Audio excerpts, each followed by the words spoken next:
नमस्कार मैत्रिणींनो, माझं नाव रेवती भाटे. मी BA फायनलची विद्यार्थिनी. आज आपण बघूया अर्थशास्त्रामधला एक भाग ATM. स्वयंचलित गणकयंत्र. 1987मध्ये भारतामध्ये ही सुविधा सर्वप्रथम SCBC बँक, हाँगकाँग अँड शेंघाई बँक कॉर्पोरेशनद्वारे सुरू करण्यात आली.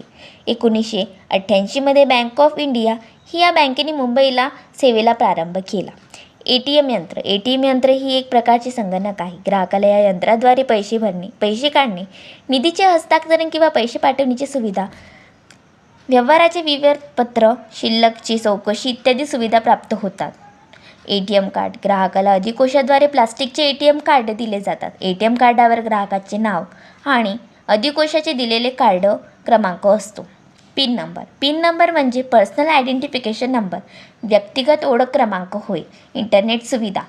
ATM प्रणालीच्या वापरण्यासाठी इंटरनेट सेवा आवश्यक आहे. इंटरनेट सेवा सुरू नसेल तर ATM प्रणालीचा वापर करणे